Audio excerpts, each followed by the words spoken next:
Yes, hello, mje bali mwena abali eyo, nze Clark Nwaya akwanjuliye eno video. Ndi director, cinematographer, graphics designer, kwegamba bintu bingi nnyo byenkwasaganya mu field eno. Kweno program ya Think Deep gye mbaleetedde tugenda batuyiga ebintu ebyenjawulo mu editing, graphics designing, mu bintu bingi nnyo byemwali yagadde omanya.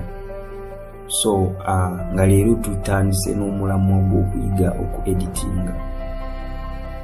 Ogatta otya video, kwata otya oluyimba n'ogattako ekifaananyi ne kiba nga kisobola okutambulira wamu, omuntu n'aba nga alaba ekintu ekikola amagezi. Gwe mulamwa gwe tugenda obeerako, era nga tugenda laba softwares ezimu z'okozesa. Software simanyi ngeri ki yakinyonnyola mu Luganda, naye nga kiringa ekintu kyogenda okweyambisa okukola ekintu ekirala ekiri mu mutwe gwo, okuba ng'osobola ofuna ekintu ky'oyagala.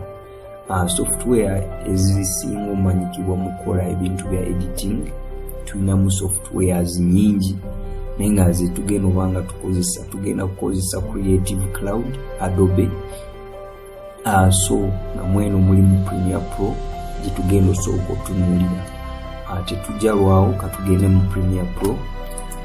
Wembikula Premiere Pro ebeera bweti. Ndowooza omuntu atagirabangako ayinza oba alaba kintu kipya nnyo, naye ng'ate si kizibu nnyo. Premiere Pro ejja kuyambako okugatta video, okugatta ebifaananyi, okuteeka music mu background y'ebifaananyi ebizannya, kwegamba buli kimu kyonna kiba kisobola okuggweera wano. Kati tutandise. Mu Premiere Pro ogenda laba ebintu ebyenjawulo, oba katugeze buli software ekola ekintu erimu ebintu ebyenjawulo. Naye okusingira ddala waliwo pano ezibeera ez'omugaso. Katugeze nga wano waggulu w'olaba waliwo file, edit, clip, sequence, makeup, graphics, window help. Byonna tujja batubiraba gye tweyongerayo mu maaso mu mugaso gwabyo. Naye kati leero katutandike ne file. Ogenda kujja mu file, ogende mu new, ogende mu project. Embuuza save changes to Think Deep project before closing, yagamba no. Kati wano egenda kuleetera wano ogenda okussa erinnya lya project yo gy'ogenda okuba ng'okola. Project bagenda gituuma batya? Eno ngenda gituuma Think Deep.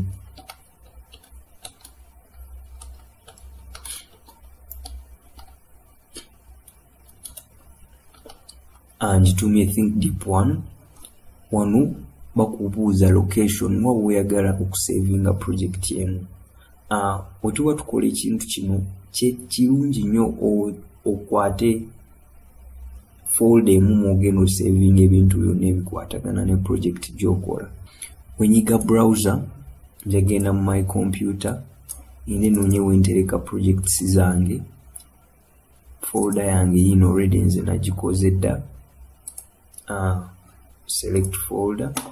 Kati awo wegenda okusavinga ebintu byange byonna ebikwatagana n'eno project. Ebintu ebirala ebyenjawulo tujja biraba oluvannyuma. Awo njagenda nyige okay. Awo tuba tuguddewo project yaffe empya era ejja beerabika bweti. Okusingira ddala ekisinga omugaso mweno project bwe wano ku project waliwo panels nyingi eziriwo, naye katutandise ne pano ya project. Wano ogenda obanga osobola okuteeka buli kimu ky'oyagala okukozesa. Oyagala luyimba, oyagala kifaananyi, oyagala video. Olunaku lwaleero tugenda batukozesa akayimba kensinga okwagala ennyo, ke kayimba ka Nava. Just tukalonze bulonzi kaeni. Tulabireko shout out to Nava. Kansuubire togenda kunsi bakozesa kayimbako. just nina kyengezaako oyigiriza abantu. Tugenda teekako ebintu ebyenjawulo tulabe nga tusobola okukola ekintu ekirina omulamwa ekyamakulu. So waliwo engeri za mirundi esatu oba oyagala kuteeka ekintu mu software oba kuyingiza mu video oba audio baki.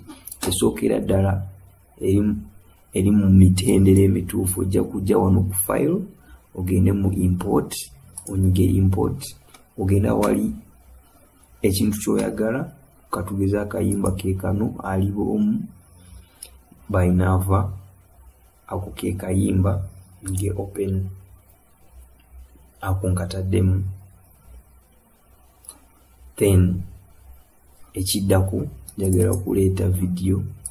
Eyo engeri esooka. Engeri ey'okubiri ojja kuddabo ku clicking emirundi ebiri wano, double click, bagita double click. Ojje katugeze eno video ya Octopizo gye ngenda obanga nkozesa okugyamu ebintu ebimu, oginyigeko. Shout out to Octopizo New Africa, nyige open. Then nja kunoonyayo ekintu kyonna ekirala kyenyinza okukozesa mu bino ebintu, ekintu ekirungi naye nga ekyo kitaddeawo. Katusooke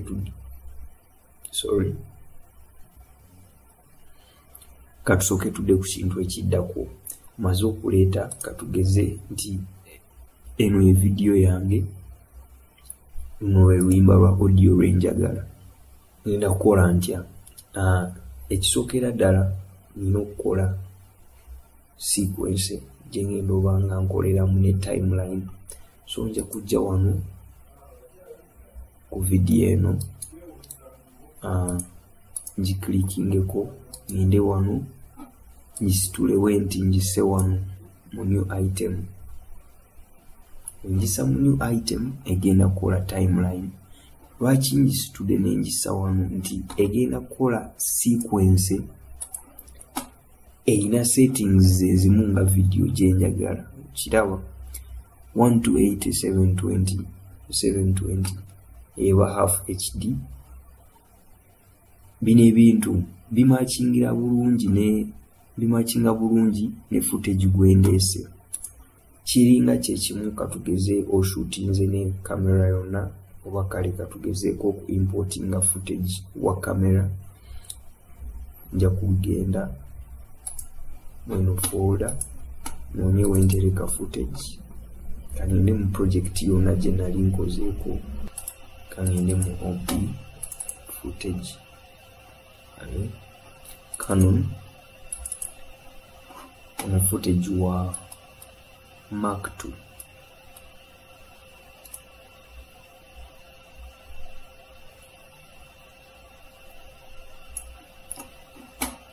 So omukwata ne muleta ne musaamu wano, nfunyeyo ka video kamu, era olaba buli kimu kiba ne settings zaakyo. Kati wengamba nti nkasitudde nenkasa mu new item, kajja kukola sequence yaako. Wengenda wano mu sequence settings era ogenda laba nti kyanjawulo. Eri ebadde half HD eno full HD okiraba 1920 1080. So kyekyo tuddeyo ku Octopizo. Kati eno sequence engeri gye yabadde Octopizo erinnya erigenzeeko. So okujja wano ku Octopizo ninyiga enter ku keyboard, empandikako erinnya lyenjagala. Ngamba oba yagamba edit 1. Awo kati olaba n'erinnya liba likyuse. Eno katugigalewo wasi gye tugenda okukozesa. Kati kuno njagalako video yokka, naye wemba playing olaba nti it's audio, so audio ne video. Just nina ebintu byenjagala mu bitini nnyo. kati kyengenda okukola kintu kiri simple nnyo. Osobola okikola mu ngeri bbiri. Esooka osobola okujja ku video no right clickinga n'ogenda ku unlink. Onyiga unlink n'ogenda ku audio either n'onyiga enable oba n'omusangulamu n'osigaza video. Wenziramu playinga audio tejjazanya. Kitegeera awo mbadde maze ogijjaku. Ekyo kimu. Kanzireyo emabega onyiga Control Z ku keyboard yo era oba okirabaawo. Nzireyo emabega kati byegasse. Engeri ey'okubiri nja kujja wano nteekeko lock ku audio. Singa nsitula wano nenjiza wano.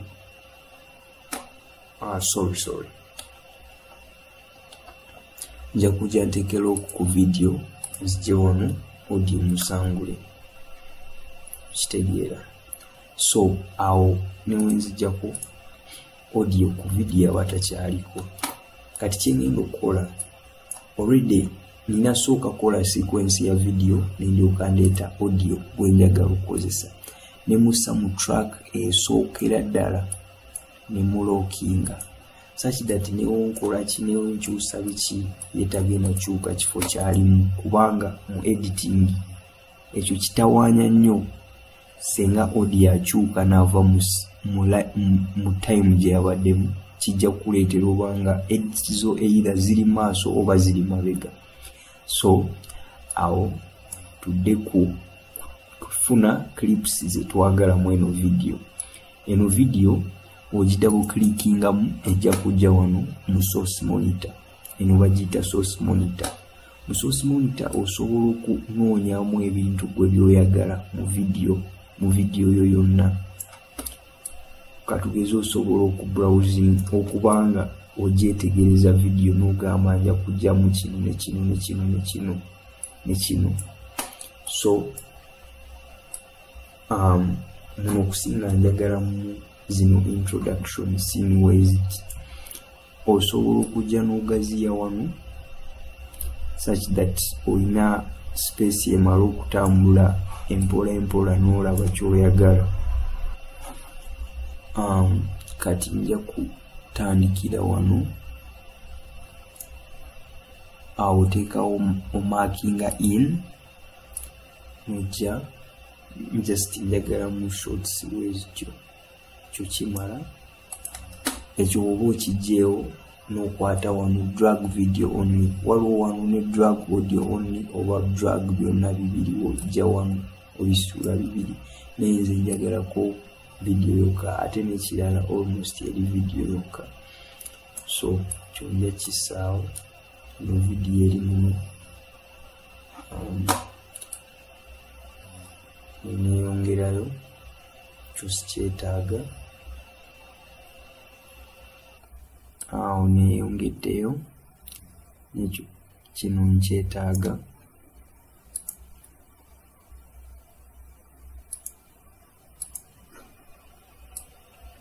Olaba engeri gye kano kamakinga in kano kamakinga out.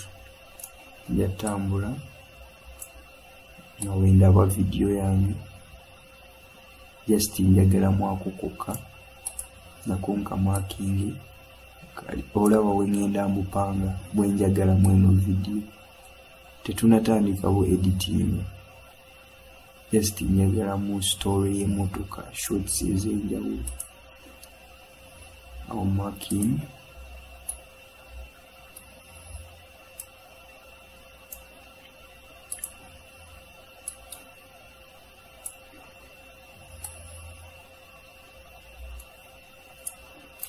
kyondooza sijja kyetaaga. Ekyo nja kyetaaga.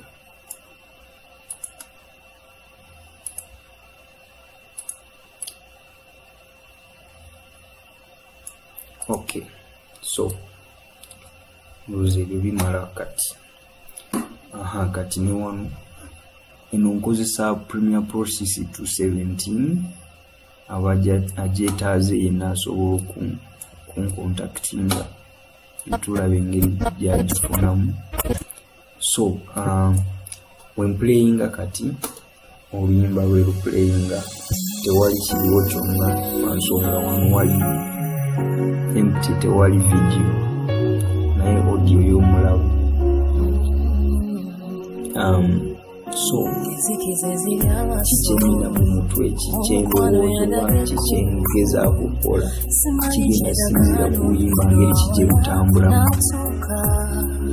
Naye kati wano tugezaako olaba process gy'oyitamu okukola video. Kwata oluyimba lwa audio n'olwa video ne luba n'ekifaananyi.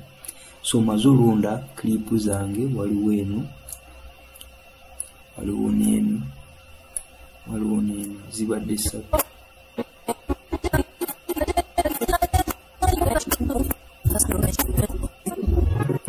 Okay, so ngenda ziteekawo kano clip esooka.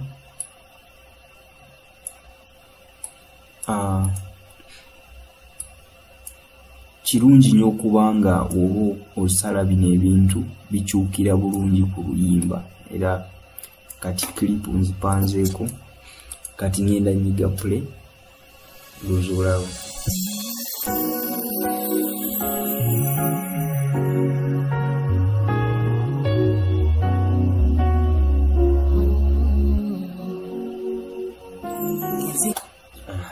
So kiriwo ekityo, kibawo ekityo ng'ozipanzeeko, era nnyinza okugaziyizaamu wano n'olaba nga we kibeera.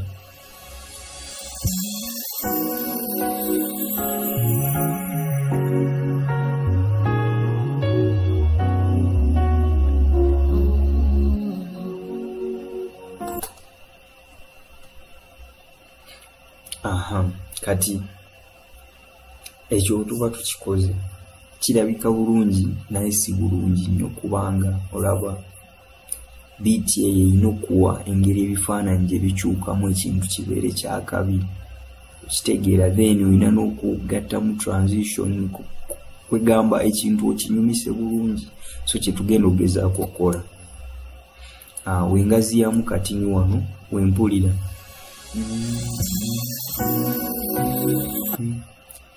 kiwulidde beat nga weekoona,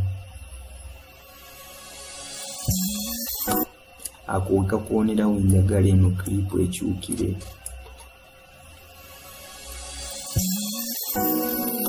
Kirabye? So kigenda kikyukawo ekityo.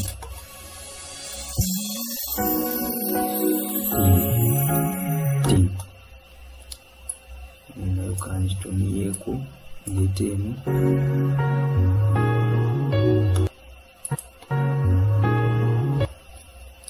Ejja kyukirawo.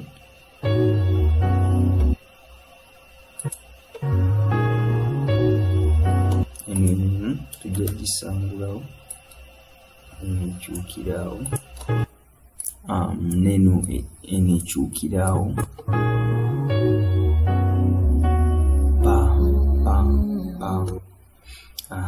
Kati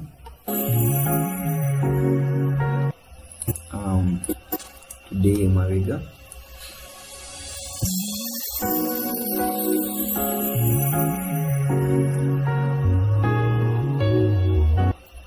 Olabye nti waliwo okuzikirazikira. Kati solution gye tulina okukola wano eri simple nnyo, naye ate eyinza obanga eri egattamu ebintu bye mbadde saagala balagasaawo eno. Kati sooka tukikole mu ngeri esinga obwangu. Wano tugenda wanvuyawo wakwatagane naawo, then wano tugenda kussaamu ekintu kye bayita transition. Transition ogisanga wano mu effects panel. Transition gye tugenda okusaamu bagiyita deep to black. Deep to black ogisa ku video eba ekuyambako okuleetawo nti ekintu kikyuka mpola mpola ne kijja mu kulabika kiva mu black nekitandika olabika lwansonga eno space eri wano saagala ate yo tu video tugisize mabega so onyiga ogiraba nga etandika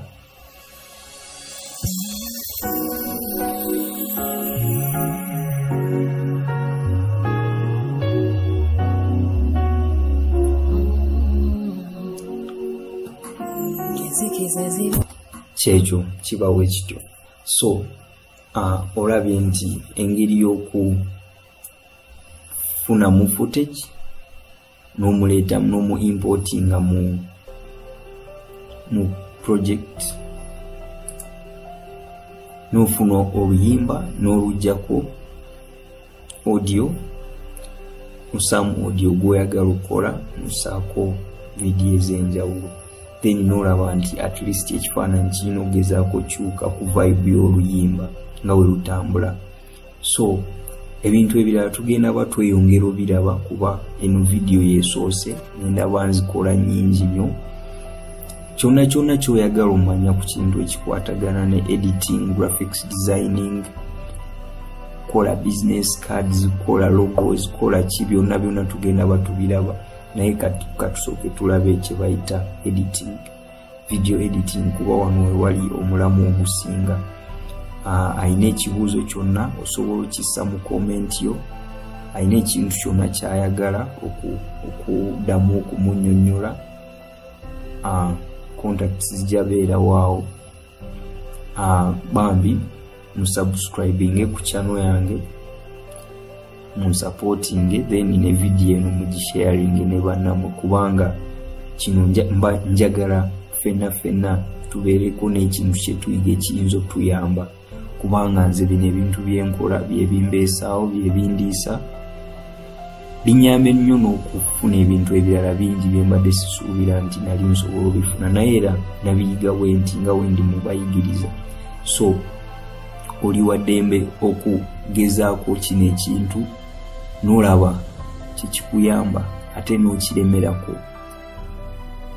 Siina kinsobola bagamba kisukaawo kuba time erabika eweddeyo gye nnina naye nga tujja batulabagana mu video yange eddako. Kano just kabadde ka intro katini nnyo eno Premiere Pro erimu ebika bingi okutandikira ddala eri gye twava ku 6.5 paka kati ku 6.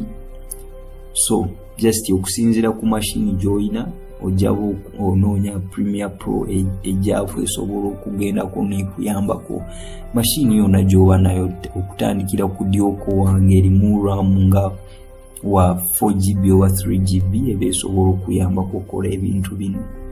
So mwebale kubaawo mwebale kuwuliriza tulabagana olulala.